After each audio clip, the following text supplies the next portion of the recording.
Assalamualaikum warahmatullahi wabarakatuh. Ketemu lagi sama review film filsafat yang kebetulan ada di part 4.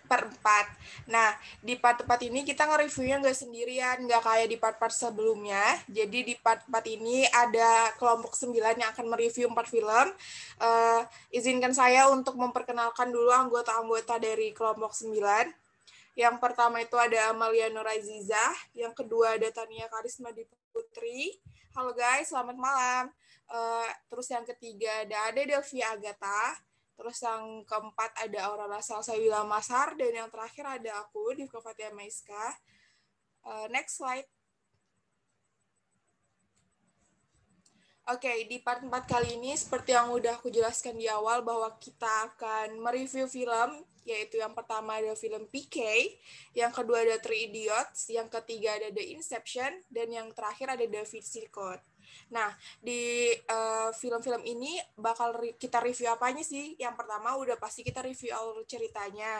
Yang kedua kita akan review penyampaian keterkaitan dengan materi filsafat dan juga human thinking yang ada di filsafat ilmu pengetahuan. Nah, yang terakhir juga akan ada penyampaian closing statement dari setiap film dan secara keseluruhan. Boleh di next.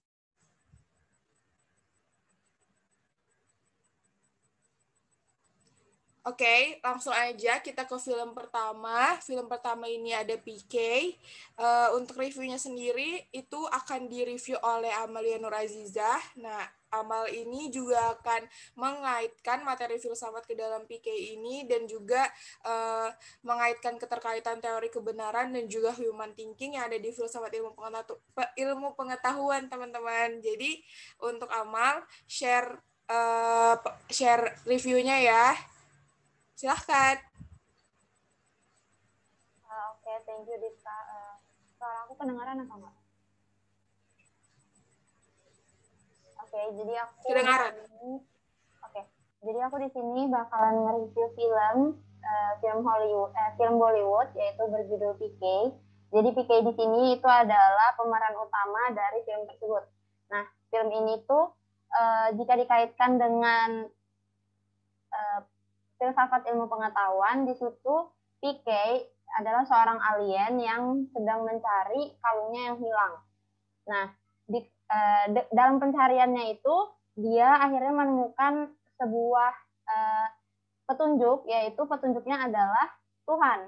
Nah, di situ dia akhirnya mencari tahu tentang kebenaran mengenai Tuhan itu sebenarnya siapa dan kenapa Tuhan itu memiliki banyak nama atau sebutan agama lah istilahnya. Jadi dia di situ membingungkan dengan memakai teori logikanya dia, dengan memakai pemikiran logikanya dia mempertanyakan semua hal yang mengenai tentang Tuhan. Kenapa Tuhan itu banyak? Kenapa kepercayaan itu banyak? Kenapa Kenapa jawaban yang dia inginkan yaitu tentang kalungnya dia yang hilang itu malah tidak dia dapatkan dari ritual-ritual yang sudah dia lakukan di setiap agama.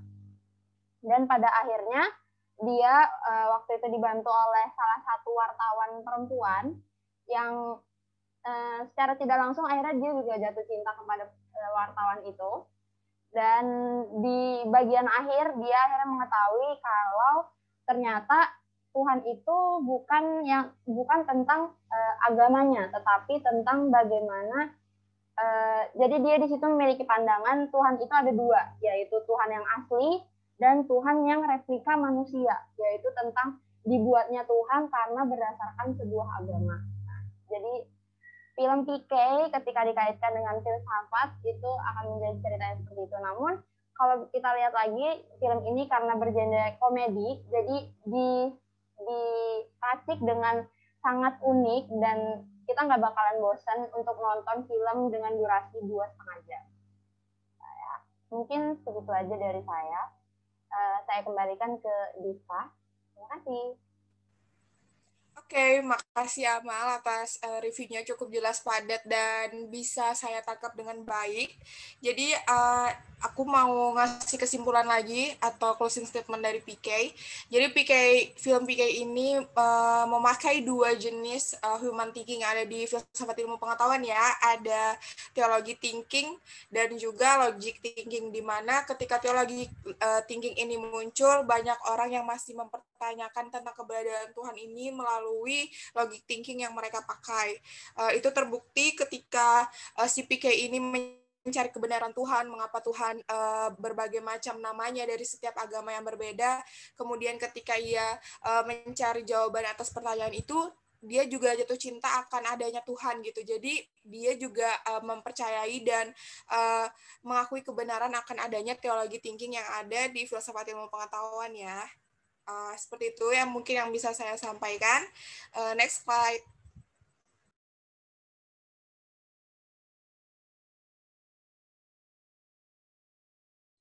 Oke, di film kedua ini judulnya Three Idiots. Ini juga menurut saya paling unik. Jadi Three Idiots ini reviewnya juga pastinya akan dikaitkan dengan materi filsafat dan juga teori kebenaran atau human thinking yang ada di filsafat ilmu pengetahuan. Untuk Three Idiots ini akan disampaikan oleh Tania Karisma. Jadi dipersilahkan share reviewnya ya. Halo? Halo? Ya, halo. Halo? Oke. Jadi, Three Idiots ini film yang diperankan oleh Amir Khan yang sebagai Rancu, lalu ada Erma Davan sebagai Farhan, dan Sarman Joshi sebagai Ranju, lalu ada Boman Irani sebagai Profesor Virus Sahasrabudha, atau yang sering dipanggil sama mahasiswanya itu Virus. Nah, sesuai sama di alur ceritanya, di film ini mengajarkan bahwa jika ingin menuntut ilmu atau menambah wawasan bisa di mana saja selain di sekolah, bisa dari lingkungan di tempat tinggal atau lingkungan sekolah dan lain-lain.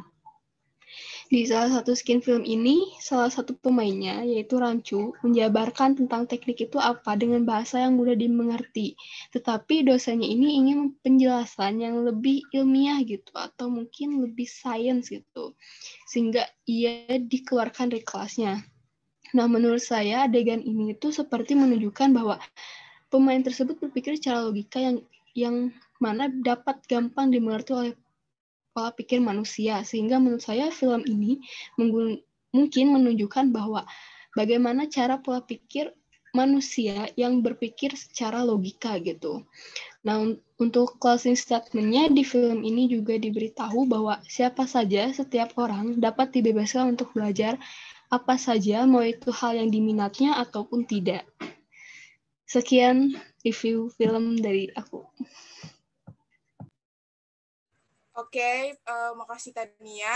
Aku mau kasih kesimpulan juga untuk Three Idiots ini. Secara garis besarnya aku dapat menyimpulkan bahwa kan ada tadi kata-kata bahwa jika kita ingin menuntut ilmu itu bisa di mana aja dan kapan aja. Nah, dosennya itu ada tadi yang merujuk ke scientific thinking, tetapi masih banyak sekali mahasiswanya yang merujuk kepada pemikiran logic thinking kan. Jadi dua pemikiran ini saling beradu, tetapi karena saat itu mungkin scientific thinking masih dianggap remeh, bukan? Jadi masih mengedepankan logic thinking karena masyarakatnya juga masih menggunakan logic thinking, bukan begitu kan ya? Oke, jadi itu ya inti dari Three Idiots ini.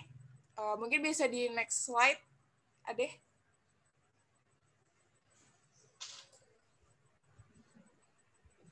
Oke, film yang ketiga ada The Inception. Jadi The Inception ini juga akan dikaitkan dengan materi filsafat dan tentunya akan dikaitkan juga dengan teori kebenaran dan human thinking yang ada di filsafat ilmu pengetahuan. Untuk film The Inception ini akan dijelaskan resumenya oleh Ade Delvi Agatha. Waktu dan tepat saya persilakan. Maksudnya waktu dan slide saya persilahkan. Oke. Aku ada? Oke. Baiklah, terima kasih di Nah, di sini aku akan menjelaskan tentang film The Inception. Yang dimana film Inception ini fiksi ilmiah tahun 2010 yang disutradarai oleh Christopher Nolan dan diproduksi oleh Christopher Nolan dan Emma Thomas.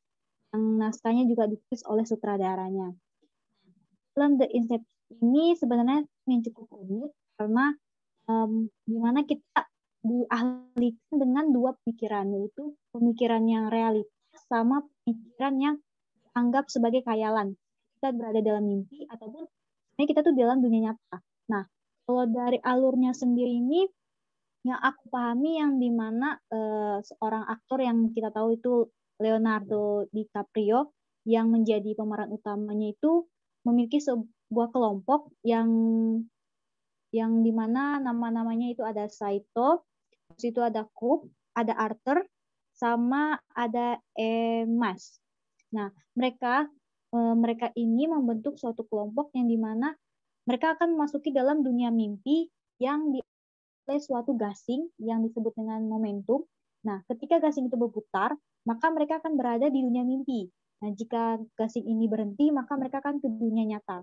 Nah, yang dikaitkan dengan filsafat dari film ini yang dimana kita itu akan dipusingkan dengan hal yang bisa dibilang yang mana nyata, yang mana tidak nyata, yang dimana kedua dunia ini sama-sama terlihat sama, akan tetapi memiliki perbedaan yang dimana di-scan ketika mereka berada di dunia mimpi saat mereka membangunkan seorang pemilik perusahaan terbesar yaitu Pak Saito.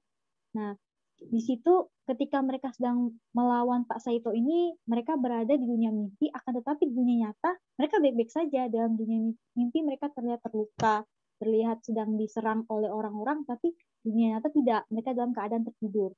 Nah, yang dimana kalau kita tahu filsafat itu kan melihat sesuatu yang objektivitas, akan tetapi akan bisa dinyatakan dalam realitas.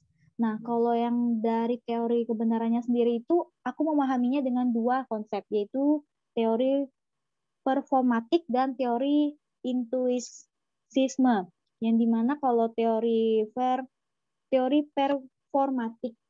performatif itu suatu hal yang dari pernyataan ke realitas. Nah, sedangkan intuisme itu suatu pemikiran yang dimana manusia memiliki batas-batas untuk memahami yang mana realitas yang secara keseluruhan.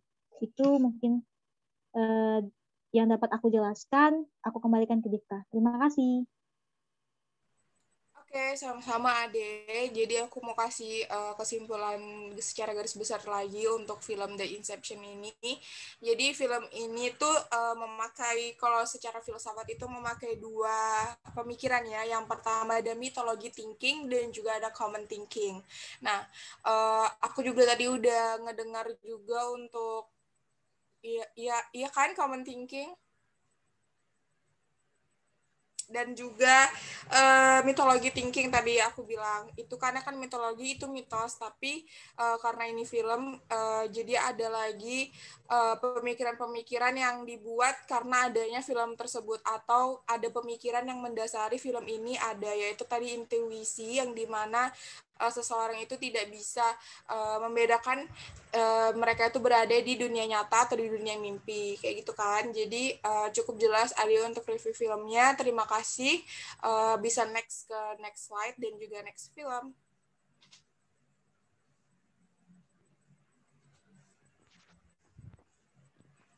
Oke, kita udah di film terakhir yaitu Da Vinci Code. Nah, Da Vinci Code ini juga akan direview berkaitan dengan materi filsafat dan juga teori kebenaran human thinking yang ada di filsafat ilmu pengetahuan.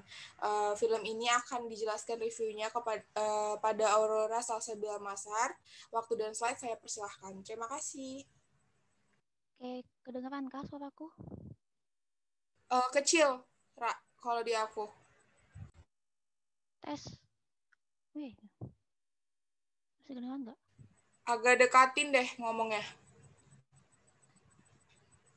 Ini udah belum? Ya, udah. Oke. Jadi saya di sini bakal nge-review tentang film The Da Vinci Code. Film ini merupakan film bergenre mystery thriller yang diadaptasi dari novel berjudul sama karya Dan Brown. Jadi awalnya si pemeran utama Robert Langdon mendapatkan kabar mengenai pembunuhan seorang kurator museum Louvre bernama Jack Sanuer. Jadi dia tuh sebelum meninggal, Sanuer itu sempat memberi kode rahasia. Jadi pas ya selama dia ngasih kode itu banyak menemukan kayak penemuan tak terduga gitu. Terus kalau dikaitkan dengan materi filsafat, film ini masuknya ke tingkatan cara berpikir manusia dari sisi agama kalau menurut saya ya. Soalnya di sini tuh selain dia mengungkapkan misteri kematian, di film ini banyak membahas berkaitan tentang agama, terutama agama Nasrani. Jadi kayak kodenya itu berasal dari kodenya itu ada di sebuah lukisan. Nah, di lukisan itu kayak mengungkapkan agama kayak kebenaran agama ini menurut si penulis. Jadi kita tuh disuruh mikir kita tuh kayak disuruh mikir abis nonton film ini tuh disuruh mencari kebenaran dalam kitab agama yang dibahas dalam film ini, karena di dalam film ini tuh kayak cuma opini dari penulisnya, nggak sesuai sama yang dari agama aslinya. Itu menurut aku. Oke, cukup? Oke, mungkin closing statement-nya akan aku sampaikan secara garis besar. Jadi film Da Vinci Code ini merupakan film yang diadaptasi dari pemikiran dari penulisnya, yang dimana itu bertolak belakang dengan kitab Nasrani ya. Nah, berarti penulisnya ini masih masih menganut sistem masih menganut sistem mitologi thinking, yang dimana ia mempercayai mitos-mitos yang ia dengar dan kemudian ia percayai. Setelah itu dia tulis dan dia jadikan film gitu kan. Nah, untuk alur ceritanya sendiri itu berkaitan dengan teologi thinking, di mana ini berkaitan langsung dengan kepercayaan dan juga Tuhan. Tetapi dalam artian masih kepercayaan mereka ini masih di dalam mitos-mitos, tidak sesuai dengan kitab aslinya. Seperti itu mungkin secara garis besar dari film-filmnya. Film Da Vinci Code ini. Untuk closing statement dari semua film yang telah dipaparkan oleh teman-teman kelompok 9, closing statement-nya bahwa setiap film itu kebanyakan masih menggunakan logic thinking dan juga teologi thinking serta mitologi thinking, yang dimana pemikiran-pemikiran tersebut masih harus dicari lagi kebenarannya, dan juga film ini kan masih dasarnya fiksi, tetapi ada juga beberapa yang diambil dari kisah nyata, dan ini mungkin akan menjadi tugas kita untuk mencari kebenarannya seperti apa melalui pemikiran-pemikiran filsafat yang selanjutnya akan dijabarkan atau dijelaskan lebih dalam lagi oleh dosen kita, dan kita juga bisa mencari kebenaran tersebut melalui referensi-referensi yang ada di luar sana. Jadi mungkin sekian dari diskusi filsafat dari kelompok 9 mengenai review 4 film tadi. Sekian dari saya mewakili teman-teman saya. Bila ada banyak kesalahan mohon dimaafkan karena keterbatasan ilmu. Saya ucapkan selamat malam dan wassalamualaikum warahmatullahi wabarakatuh. Dadah. Waalaikumsalam.